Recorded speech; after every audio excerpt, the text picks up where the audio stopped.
All right, real estate agents, let's talk about building your perfect business in 2025. So I've done a couple business plan videos.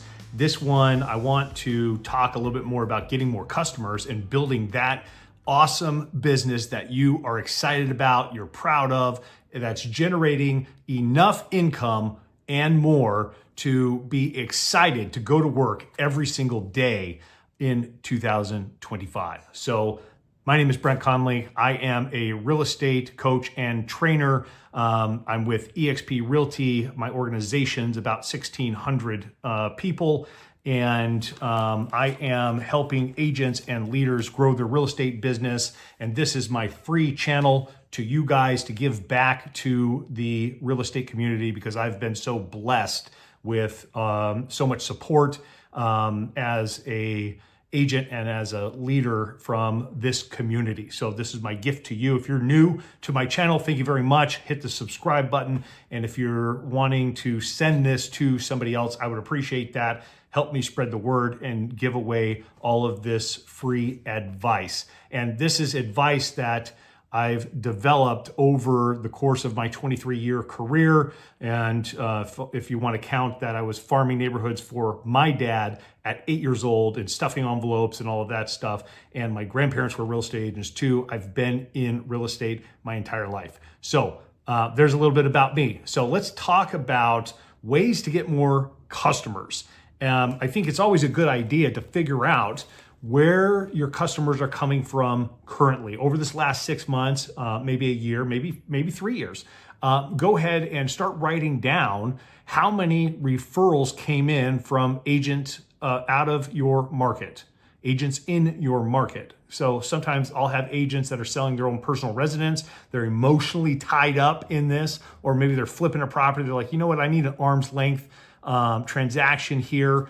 And Brent, will you go ahead and list this property for me? Of course, I'll do it at a discount for a real estate agent and all that stuff. But we'll also get a lot of referrals in Arizona and in California, the two markets that I work.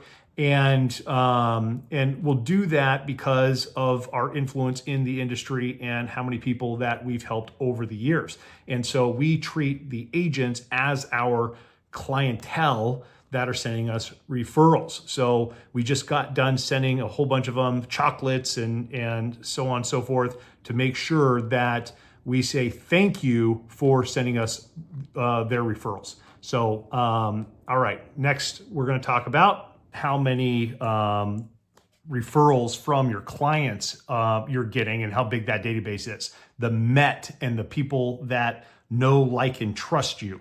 That is so important. Everybody is confused these days about their database. They think that all the leads in their database, so to speak, are people that are going to buy and sell real estate with them. That's not the case. They're buying lists, they're spending money on Google and pay-per-click and Facebook and Instagram, and these leads that are coming in, they've never met you. And so they're not necessarily leads. They're opportunities to potentially try to build some type of marketing relationship or relationship with them. But until something happens with your marketing and offering them something that they want, like an off-market property or something where they raise their hand and you can go meet them, they're not going to be a client. They're going to be a looky-loo on your website and getting free educational information, and that's okay. Just know that they're not necessarily a lead. It's a potential opportunity to convert them into a MET, and those METs are the people that know, like, and trust you, are the ones that are going to refer you business. If I show that I'm continuing the professional business relationship, not just friendship, okay? Let's point that out right here. Not just friendship. Friendship is only going to go so far, but when it comes to money and it comes to somebody's house and their biggest investment, or them referring their best friend or their family member that they love, you better be the professional. You better be good at what you do, great at negotiating, finding off-market properties that they don't have access to. The value of a real estate agent is to think outside the box for the client and produce a result that they're looking for. Let me be honest with you. A lot of times it's just saying thank you. A lot of times it's just commenting on their Facebook and sending them a DM, say, hey, I hope you have a great day. That's a great outfit. Just being friendly. And there's a lost art here, right? Because everybody in this fast-paced world of social media and just looking to get views and likes and all this stuff, it takes out the relationship that builds trust. And the only way you're going to be able to sell real estate at a high level is how fast can you build trust and how long can you maintain those relationships where they view you as the professional real estate agent that you are. And if you're not that, how do you become that? So think about what is the dream outcome that you're trying to develop with your business. And if you say, okay, let's just use 100 people in your database, and there's 5,000 people on your Facebook, there's 2,000 people on your Instagram, and you have 1,000 people watching TikTok and all that stuff. What are you doing for them to keep them engaged? How are you promoting their interests to keep them engaged? Is that possible? Or are you running around with your head cut off and then now you're like, I don't know what to do? Well, always go back and default back to, if you don't have all the time for the social media aspect of it, of being interested in them, because it's a lot easier to get them interested in you after you're interested in them and you're making the contact. They're busy with life. They're not the professional real estate agent, the professional networker, the professional relationship builder. So they're not going to focus on building your business. You're going to have to focus on building your business. All right, so what's the dream outcome? The dream outcome is to get 10 referrals out of, 10 referrals out of those 100 people in your database. The dream outcome could be 15 referrals, 20 referrals, whatever you guys want to do. So write that down. What is the dream outcome?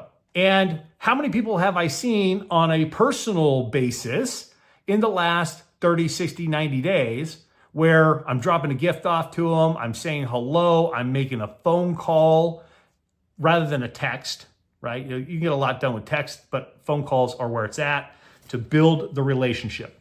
Okay, so what is the perceived likelihood of you getting 10 referrals in your marketplace?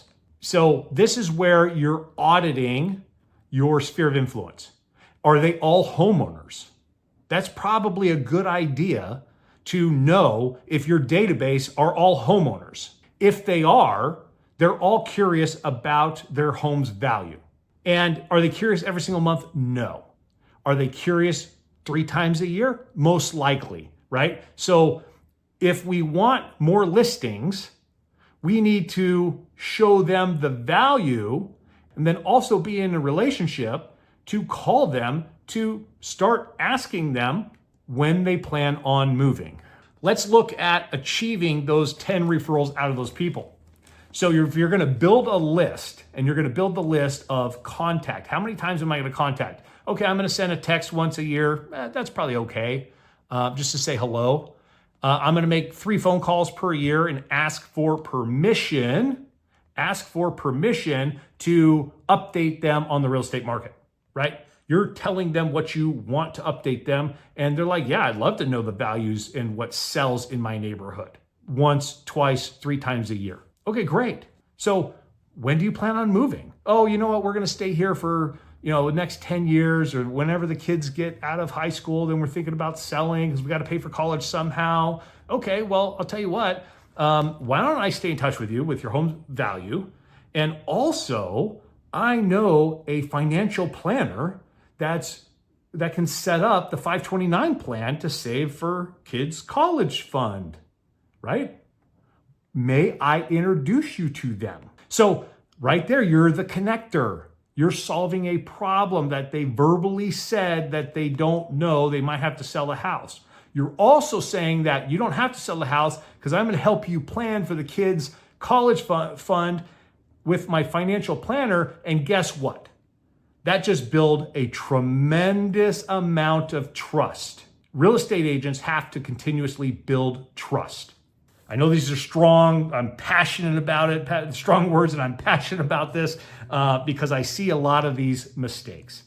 And we've always got to go back to the effort has to be put on us. We have to put in the effort to continuously stay in touch and build the relationship of trust. I just listed a house for a bank in Phoenix, and we listed it yesterday.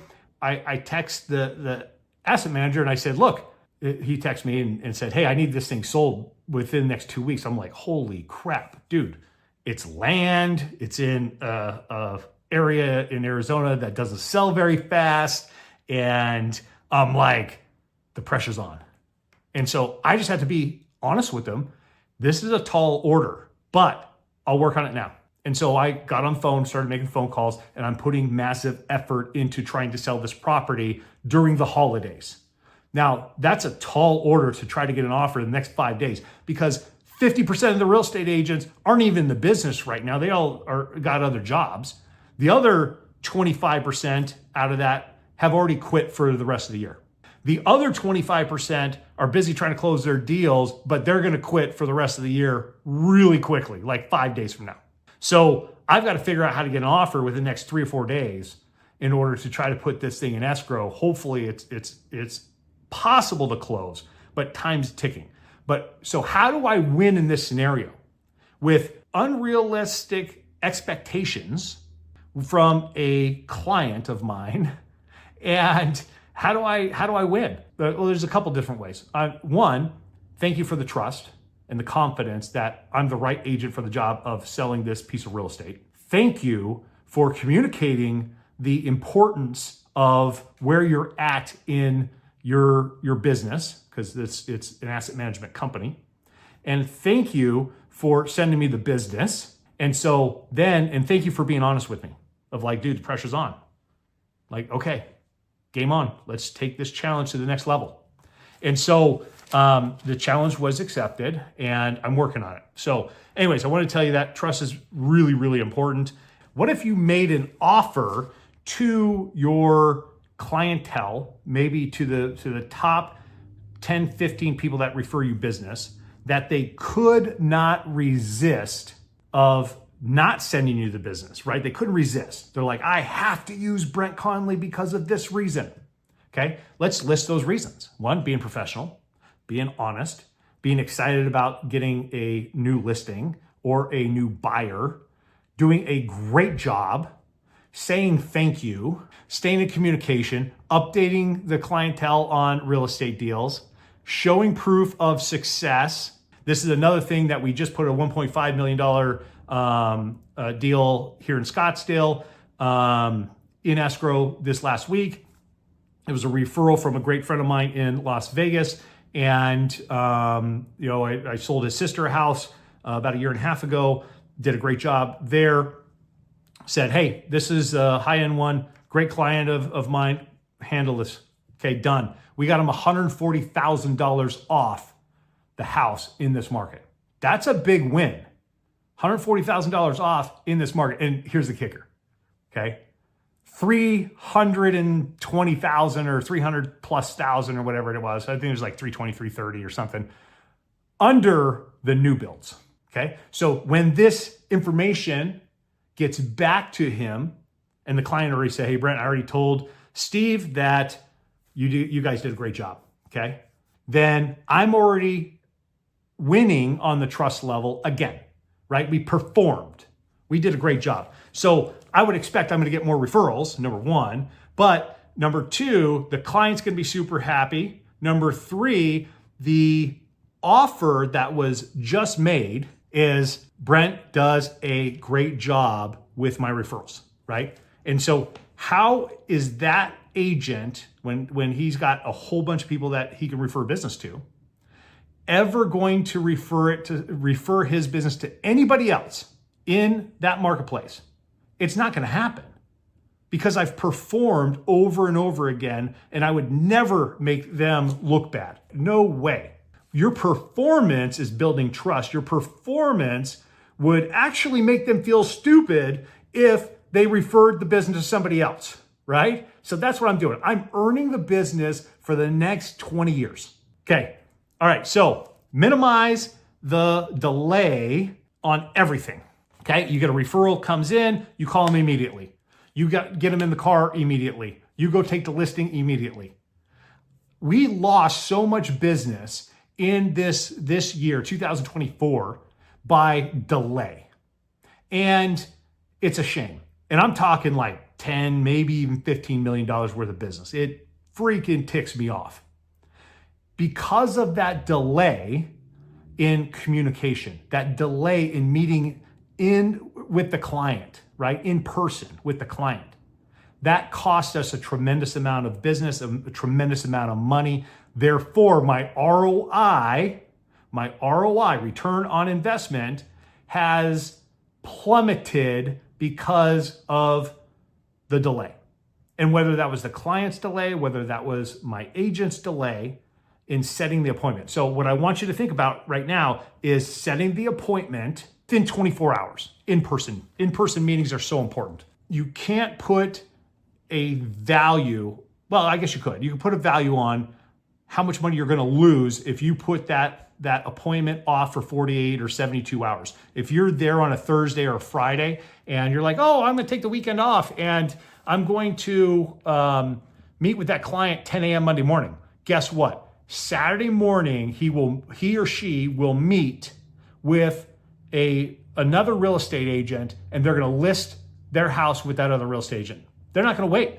Even though they say they're going to wait, they will not wait. I promise you. Very few, 10% of the people might wait. If that agent meets with them on Saturday, you're not going to get the business. So you have to minimize the delay, okay? Let's talk about skills. You know, your sales skills. Your professional presentation includes your attire, what you're wearing on that listing presentation, what you're wearing on that buyer presentation. We have a client in Carlsbad, California, that it's a repeat client. We sold him a house, I think it was summertime or something like that, like 5-6 years ago, a condo. I think the condo was like 800,000 or something. Now it's 1.2 or something like that. New potential listing. And he wants to buy a house. His family's growing. And so he called us, did a buyer broker presentation, and he's fine with it. So first offer gets written and we're trying to do the math and it's not jiving for him. It's like, well, what if we do this? Tries to lower the commission. No, let's honor our contract, right? But how about we find you the house at a great price or we don't buy it? How about we make the seller pay our commission and we negotiate hard for you, and that way you don't have to worry about all of this stuff. And that's acceptable to the clients, right? And we're talking $45,000, $1.5 million house is $45,000 commission. It either comes out of their pocket or it comes out of the seller's pocket, and we're having the conversation and we're positioning the conversation so we can win along with our clients. It's tied. Now, am I going in this market? Am I going to be able to get $50,000 off of that house? Absolutely. I have no problem with that.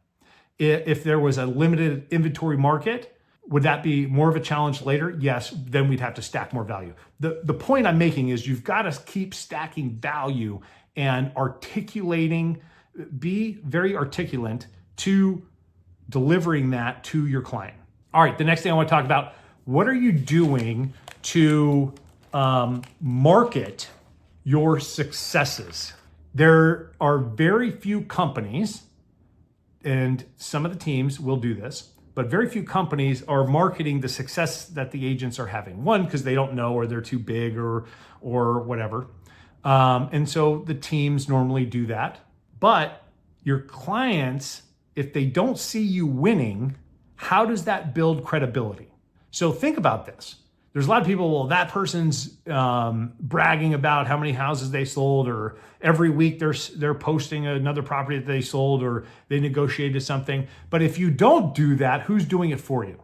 Just identify who's doing it for you and put a plan in place, a 52-week plan in place, at least one post per week of something that you're winning on or have one for a client, not just necessarily you, you'll get the credibility by default. To give you an example, if I sold a house, we successfully closed escrow. Congratulations, Mr. Seller. This one was a tough one. Here's the problem that we solved, right? We're giving them the credibility. We're sharing some of the credibility, but the rest of the people in social media land, they're looking at it, wow, they had another success. The next week, hey, we negotiated on this buyer transaction and we didn't get it, but here's why we didn't get it. Now we're educating the consumers out there, and it might be relevant to them or might not be. You don't know, but I guarantee you they're reading it. They're like, man, I love that person's attitude. They didn't win, but they're trying again. They didn't win because, their offer got rejected, but that agent is not afraid to write a $150,000 low offer. Wow, I'm going to contact that agent when I'm ready to buy a house. You see how you're going to win with social media? By telling that story, telling the success stories. So it's a good idea to get better at telling that story, okay? And it's not for your own ego. It's for, building trust with all of the clientele out there. I think the other thing that I want you to think about is how are you using video? So if you're on my channel, thank you again for being on this channel. Hopefully you're getting some value out of this. But how are you going to use video in 2025? And I think you've got to put a lot of thought into your videos and a lot more creativity into your videos to capture attention. You got about like 8 seconds, right? To capture attention. Unless you've built a brand and you've built enough clout for people to come back to your channel, for people to come back to your social media. But the algorithms are changing. The algorithms are changing to one specific piece of content, of great quality content, will end up going viral. So you're going to have a even playing field on every single post that you make. If it's relevant and it's great content and it's testing that first 8 seconds and it's getting attention, right? It's an attention economy. And then to hold their attention, it's got to be good. So you've got to develop a plan of, hey, maybe I should start with 24 pieces of content in the first 6 months. And I'm going to make sure they're high quality. And how would I go about that is I would look at the Instagram Reels. I would look at, potentially, type it into ChatGPT and say, what is the high performing content promoting real estate? And there's a lot of great content out there promoting real estate. And it's probably you in the picture of houses, mostly the house. They're there for looking at houses. If you're a real estate agent, they want to see pretty houses. They want to see extraordinary houses, oceanfront living or beautiful views of cactus or something, in our markets and stuff. Maybe if you're in Florida, you want to see the bay. Like, I know where Tampa Bay is, but I've never seen the bay. Like, I don't remember it. So if anybody's out there, shoot me a video that shows me Tampa Bay. I know where it's at on a map, but that's it. I've never been there. It's on my list. And to be honest with you, I'd probably just go to Destin because I've been to Destin. I see the beautiful white beaches there. It's gorgeous, so, it's got to be a little bit more sexier than a lot of these posts that are happening these days with real estate agents. So it's got to have thought is my point. Put some thought in it and start creating amazing videos that's going to build trust with the consumers. All right, this is Brent Conley. Thanks for watching this. I'll do some more videos here for you to educate you on building a great real estate business. Have a great day.